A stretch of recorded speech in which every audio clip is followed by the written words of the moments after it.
Good morning, children. It's Tuesday, 9th June 2020.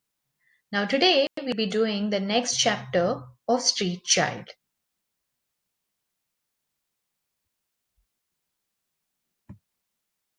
Now, again, the resources that you will need for today's lesson are a pen and a sheet of paper. I'm going to pause the slide so that you can get your pen and your sheet of paper.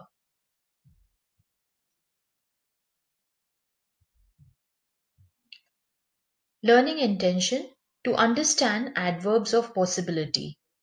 Success criteria. I can remember what an adverb does. I can group adverbs into different types such as time, manner, place, possibility, etc. I can lay out different sides of an argument.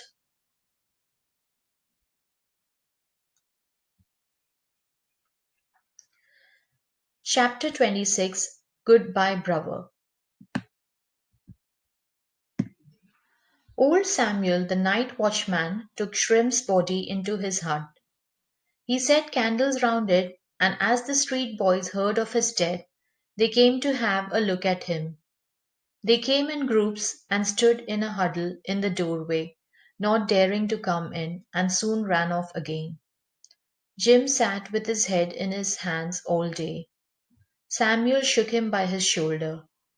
Reckon you'll have to go skipping, Jim, he told. Now read the remaining chapter silently in your minds.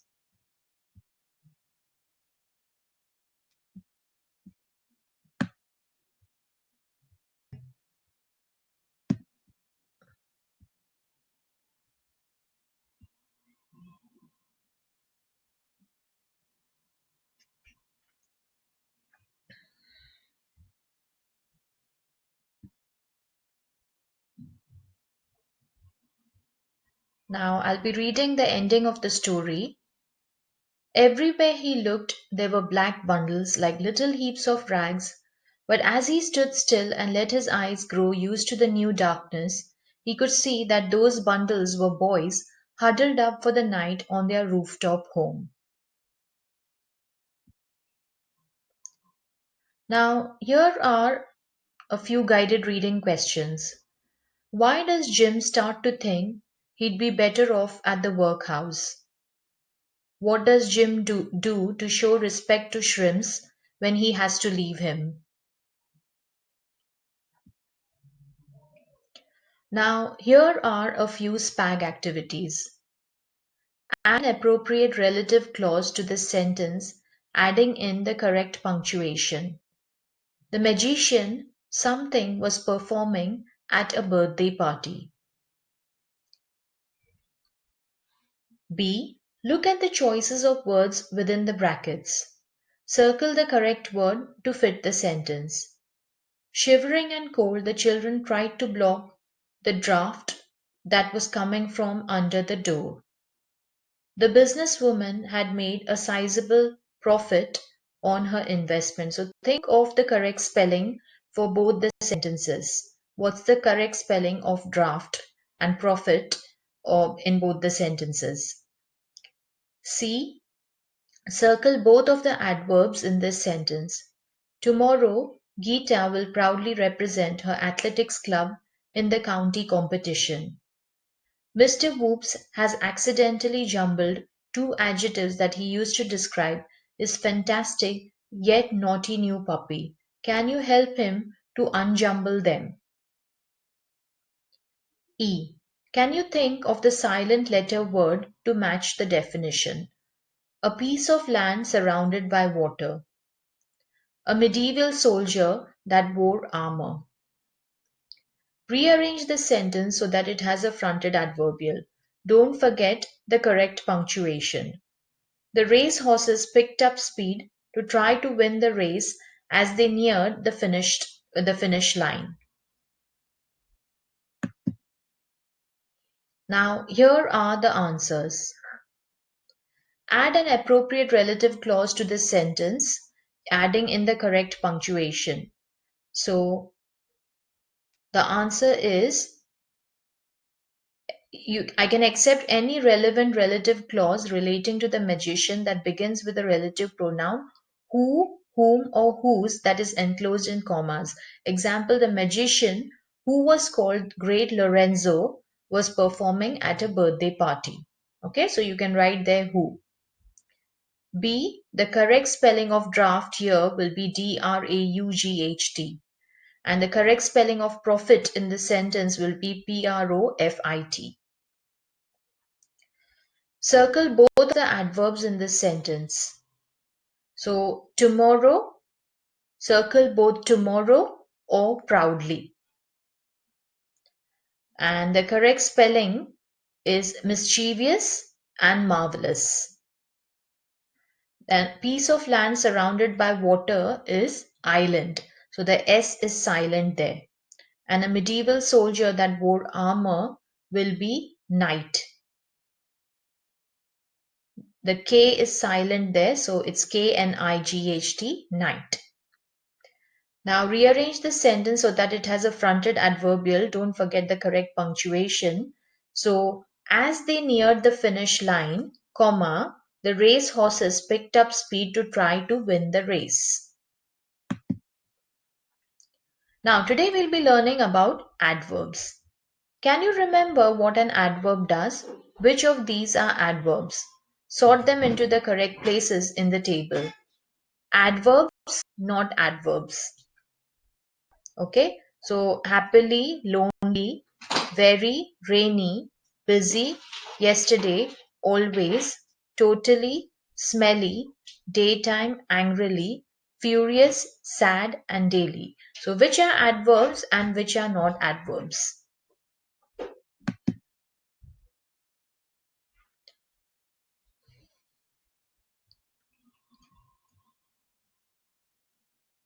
Which word is being modified? In the following sentences, an adverb has been circled, but which word is it modifying? Sam eats his crisps noisily.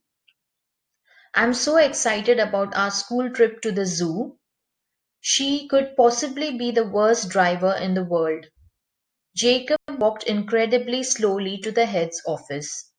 Kara has amazingly bright pink hair at the moment.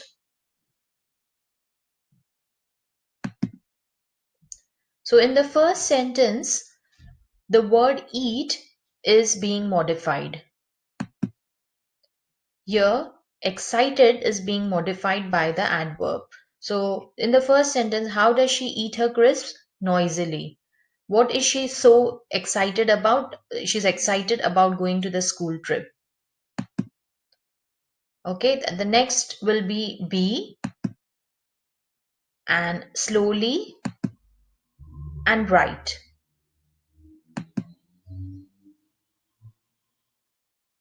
Extension, can you identify which part of the speech the modified words were?